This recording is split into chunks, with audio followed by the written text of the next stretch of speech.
오빠 장례식 다음날 새벽 3시, 순남은 오빠의 유품 상자에서 자기 이름이 적힌 편지 묶음을 발견했습니다. 그런데 그 편지들은 단 한 통도 자신에게 도착한 적이 없었지요. 여러분, 오늘 들려드릴 이야기는 대구 달동네 작은 슈퍼를 40년간 지켜온 한 여자의 이야기랍니다. 이름은 박순남. 나이 67, 어깨는 굽었고 손등은 갈라졌고 그래도 눈빛만큼은 아직 살아있는 사람입니다. 자, 그 새벽 3시로 돌아가 보겠습니다. 2023년 11월 일이었지요. 대구시 달서구 산격동 비탈길 끝자락에 자리한 순남 슈퍼. 간판 형광등 하나가 깜빡이다 꺼진 지 3년째였는데 순남은 그걸 고칠 돈도 고칠 마음도 없었답니다. 가게 안에는 라면 박스, 소주 박스, 그리고 짝 잃은 슬리퍼 한 짝이 쌓여 있었지요. 그 슈퍼 안쪽 방, 딱 한 평 반짜리 골방에 순남은 앉아 있었습니다. 바닥에는 오빠의 유품 상자 하나, 오빠 박성호는 사흘 전 세상을 떠났습니다. 향년 74, 뇌졸중이었지요. 병원에서 연락이 왔을 때 순남은 하필라면 박스를 나르다 허리를 삐끗한 참이었답니다. 절뚝거리며 택시를 잡아 타고 병원에 도착했을 때 오빠는 이미 눈을 감은 뒤였습니다. 싸늘하게 식어가는 오빠의 이마를 짚으며 순남은 울지 않았더랬습니다.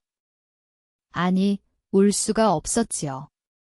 너무 오랫동안 따로 살아왔으니까요. 40년 동안 오빠에게서는 단 한 통의 편지도, 단 한 번의 전화도 없었으니까요. 그게 원망이 됐고, 원망이 굳어 무심함이 됐고, 무심함이 굳어 이제는 뼛속까지 스며든 쓸쓸함이 됐답니다. 장례는 올케 이복순이 다 주관했습니다. 순남은 상복 입고 한쪽에 서 있었지요. 조문객들은 이복순의 손을 잡고 위로했고 이복순은 금 귀걸이를 흔들며 눈물을 닦았습니다. 그 눈물이 어딘지 모르게 어색했습니다만 순남은 아무 말도 하지 않았지요. 장례가 끝나고 올케 이복순이 유품 상자 하나를 내밀었습니다. 신우이, 오빠 물건인데 그냥 버리긴 그렇고.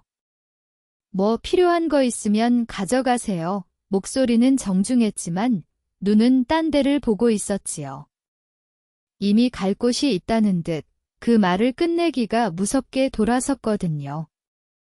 순남은 상자를 택시에 실었습니다.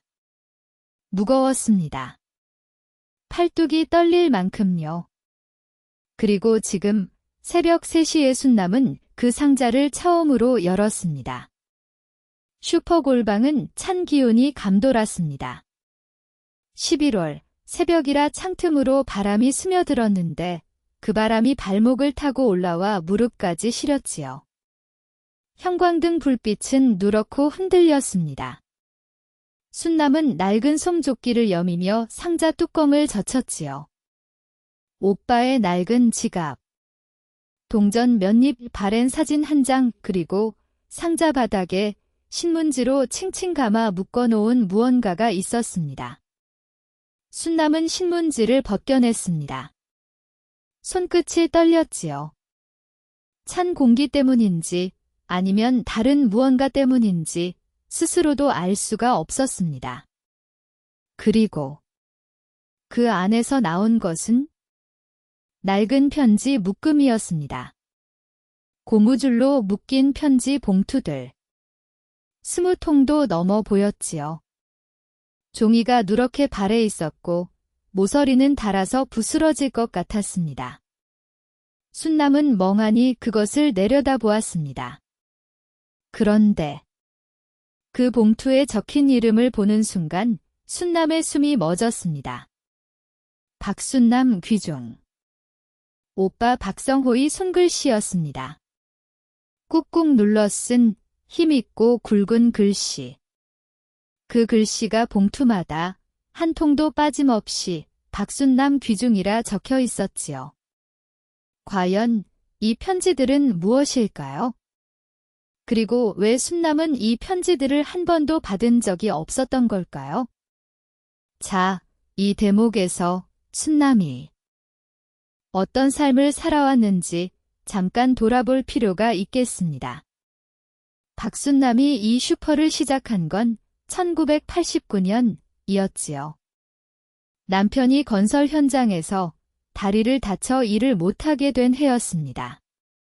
그때 순남 나이 33, 아들 하나, 딸 하나를 키우면서 달동네 비탈길을 하루에 12번씩 오르내리며 물건을 날랐지요. 새벽 5시에 일어나 도매시장에서 물건을 받고 저녁 11시에 셔터를 내리는 생활이었습니다. 그렇게 34년이 흘렀지요. 34년 동안 그 슈퍼를 지켰습니다. 손은 그 세월을 고스란히 담고 있었지요. 손등에 핏줄이 굵게 붉어져 있었고 겨울이면 마디마디가 트고 피가 맺혔습니다. 입술 보호제 하나 제대로 바른 적 없이 갈라진 입술, 오래전부터 굽기 시작한 어깨. 그리고 한쪽 무릎은 계단을 오를 때마다 소리가 났지요. 골방 냄새는 라면 국물과 오래된 종이, 그리고 뭔가 퀴퀴한 게 뒤섞인 냄새였습니다. 가끔 쥐가 벽 안쪽을 긁는 소리가 들리기도 했지요. 그래도 순남은 이 골방이 싫지 않았습니다. 여기서 자식들 대학을 보냈고, 여기서 남편 병원비를 마련했고, 여기서 혼자 밥을 먹고 혼자 잠을 청했으니까요. 남편은 15해 전에 먼저 갔습니다. 그때도 순남은 많이 울지 않았지요. 울 시간이 없었으니까요. 장례 사흘째 되던 날 아침에 순남은 셔터를 올렸습니다. 단골 할아버지가 새벽 두부를 사러 올 시간이었거든요. 그게 박순남이라는 사람이었습니다. 그런데 그 박순남이 오빠의 손글씨가 적힌 편지 봉투를 보고 처음으로 오랜만에 숨을 잃었지요. 40년이었습니다. 1983년부터 2003년까지의 소인이 찍혀 있었지요. 가장 오래된 것은 순남이 27살 때 발송된 것이었습니다. 오빠가 집을 떠난 지 얼마 안 됐을 무렵이었지요. 오빠 박성호가 집을 떠난 건 1983년 봄이었습니다. 29살 이복순과 갓 결혼한 해였지요. 그해 가을 오빠는 일자리를 찾아 서울로 올라갔다고 했습니다. 그 뒤로 소식이 끊겼지요. 부모님이 살아계실 때는 명절에 가끔 얼굴을 비췄지만 말이 거의 없었습니다. 순남이 말을 붙이려 해도 오빠 옆에는 늘 이복순이 바짝 붙어 있었고 이복순의 눈빛은 언제나 무언가를 막고 있는 것처럼 차가웠지요. 순남은 오빠가 자신을 잊은 줄 알았습니다. 서울 가서 잘 살다 보니 달동네 슈퍼하는 여동생이 부끄러워진 줄 알았지요. 그 생각이 가슴에 박힌 채로 34년을 살았습니다. 그런데 이 편지들은 뭡니까? 여러분이라면 이 순간 어떻게 하시겠습니까? 떨리는 손으로 첫 번째 봉투를 열어보시겠습니까? 아니면 차마 무서워서 손이 안 가시겠습니까? 순남은 한동안 움직이지 못했답니다. 무릎 위에 편지 묶음을 올려놓고 그냥 그렇게 가만히 있었지요. 찬바람이 창틈으로 밀려들었고 형광등이 한번 크게 깜빡였습니다. 멀리 달동네 골목 어딘가에서 개 한 마리가 짧게 짖고는 조용해졌지요. 순남은 고무줄을 풀었습니다. 오래된 고무줄이라 툭 끊어졌지요. 편지들이 무릎에서 조금 흩어졌습니다. 순남은 그것들을 조심스럽게 다시 모았지요. 마치 오래된 뼈를 다루듯이 그렇게 조심스럽게요. 첫 번째 봉투를 들었습니다. 1983년 11월 23일 발신인은 서울 영등포구 어느 주소. 수신인은 대구 달서구 산격동 순남 슈퍼 박순남 귀중. 순남은 봉투 안에서 편지지를 꺼냈습니다. 낡아서 세로로 접힌 선이 거의 너덜너덜해져 있었지요. 조심히 폈습니다. 오빠의 손글씨가 빼곡했지요. 순남아. 그 두 글자를 보는 순간 순남의 눈에 눈물이 고였습니다. 그것도 모르고 계속 읽어 내려갔지요. 잘 있지? 나 서울 왔다. 공사판에서 일 시작했어? 힘들어도 괜찮아. 너한테 해줄 게 있어서. 나 너한테 미안한 게 있거든. 엄마 아버지 돌아가시기 전에, 집 나서기 전에 내 이름으로 뭔가를 해두고 싶어.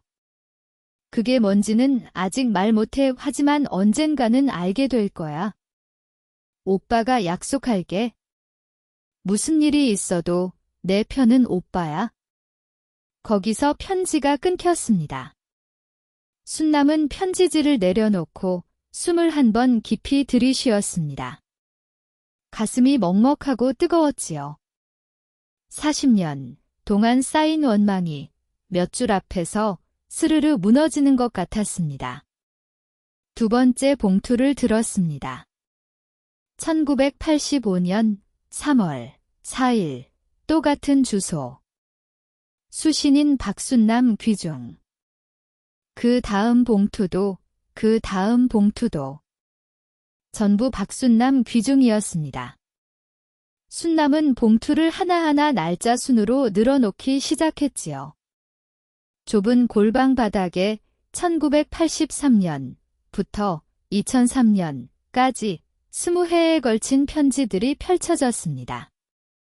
형광등 불빛 아래 누렇게 바랜 종이들이 나란히 누워 있었지요. 순남은 그것들을 내려다보며 딱 한마디를 중얼거렸습니다. 왜 나한테는 안 왔어? 오빠 목소리가 떨렸습니다. 눈물이 뺨을 타고 흘렀지요. 순남은 그것도 모르고 계속 바라보았습니다. 달동네 새벽이 조용하게 그 위로 내려앉고 있었습니다. 그 다음 날 아침이었습니다. 순남 슈퍼에 첫 손님이 들어온 건 오전 7시였지요. 최진수 씨, 나이 72, 이 달동네에서 25년을 산 사람이었습니다. 은퇴 전에는 구청 문서과에서 일했다고 했는데 그 이상은 순남도 자세히 몰랐지요. 다만 이 사람이 매일 아침 순남 슈퍼에 와서 두부 한 모와 달걀 2개를 사간다는 것, 그리고 어떤 날은 아무것도 안 사고 그냥 카운터 앞에 서서 날씨 이야기를 하다 간다는 것 정도는 알았습니다. 오늘도 그랬지요. 진수는 두부를 집어들고 카운터 앞에 서다가 순남의 눈을 보고는 멈칫했습니다. 눈이 부어 있었거든요. 밤새 울었다는 게 표가 났지요. 어제 많이 힘드셨죠? 형제분 장례 치르고 오셨으니 진수의 목소리는 낮고 조용했습니다. 카랑카랑한 것도 부산스러운 것도 아니었지요. 마치 오래된 나무가 바람을 받는 것처럼 묵직하고 고요한 목소리였습니다. 순남은 잠시 망설이다가 카운터 아래에서 편지 묶음을 꺼냈습니다. 아까 고무줄이 끊어진 채로 종이 봉투에 담아뒀던 거였지요. 진수 씨, 이거 좀 봐주시겠어요? 진수는 천천히 안경을 고쳐 쓰고 봉투들을 들여다보았습니다. 첫 봉투의 소인을 보고, 발신 주소를 보고, 수신인을 보고, 그러고는 조용히 한번 눈을 깜빡였지요. 40년 전 편지를 지금 처음 보시는 겁니까? 한 번도 받은 적이 없어요? 그런데 오빠 유품에서 나왔어요. 잠깐의 침묵이 흘렀습니다. 진수는 봉투를 가만히 내려놓더니 순남을 똑바로 바라보았지요. 사모님, 저 구청 문서가 30년 있었습니다. 토지 등기, 재산 이전, 그 서류들 평생 봐온 사람입니다. 이 편지들 안에 혹시 주소나 집번이 적혀 있습니까? 순남은 고개를 끄덕였지요. 마지막 편지 안에 주소가 하나 적혀 있었거든요. 경북 칠곡군 어딘가의 집번이었는데 순남은 그게 어떤 곳인지 전혀 몰랐습니다. 그걸 제가 한번 찾아봐 드릴 수 있습니다. 진수의 목소리는 여전히 낮고 고요했습니다만 그 눈빛에는 무언가 굳은 것이 있었지요. 순남은 그 눈빛을 보면서 이 사람이 단순한 동네 단골이 아닐 수도 있겠다는 생각을 처음으로 했습니다. 과연 그 주소는 어디일까요? 그리고 오빠 성호가 40년 동안 누렇게 바랜 편지 속에 담아두었던 비밀은 무엇이었을까요? 순남은 그날 저녁 편지를 처음부터 다시 읽었습니다. 천천히 한 줄 한 줄 오빠의 손글씨가 때로는 힘있게, 때로는 떨리듯 가늘게 이어졌지요. 편지 속에서 오빠는 이런 이야기들을 했습니다. 공사판 일이 힘들다는 것, 그래도 참을 수 있다는 것, 순남이 어릴 때 먹고 싶다고 했던 단팥빵을 못 사줘서 미안하다는 것, 아버지 제삿날 꼭 가고 싶은데 그러지 못해서 미안하다는 것, 그리고 마지막 편지에서 오빠는 딱 한 줄을 남겼습니다. 순남아, 내 이름으로 된 것들 다 찾아라. 오빠가 묻어뒀다. 순남은 그 한 줄을 3번 읽었습니다. 그리고 멈췄지요. 내 이름으로 된 것들. 그게 무슨 말인가? 순남 이름으로 된 게 뭐가 있단 말인가? 이 슈퍼밖에 없는데. 이 슈퍼도 빌린 건데. 순남은 창밖을 내다보았습니다. 달동네 골목 위로 11월의 별들이 차갑게 흩어져 있었지요. 오빠가 순남에게 뭔가를 남겨두었다는 게 과연 사실일까요? 그리고 40년 동안 그 편지들이 순남에게 오지 않은 이유는 무엇일까요? 이 이야기가 궁금하시다면 채널 구독과 알림 설정 부탁드립니다. 여러분의 구독이 순남의 이야기를 끝까지 들을 수 있게 해주거든요. 그리고 여러분, 다음 이야기를 미리 귀띔해 드릴까요? 최진수 씨가 다음 날 가져온 서류에는 순남이 전혀 몰랐던 땅 이름이 적혀 있었습니다. 경북 칠곡군 북삼읍, 그 땅의 현재 등기부 등본에는 박순남의 이름이 없었지요. 대신 거기에는 다른 이름이 적혀 있었습니다. 이복순. 오빠의 아내. 40년 동안 그 편지들을 가로챈 사람.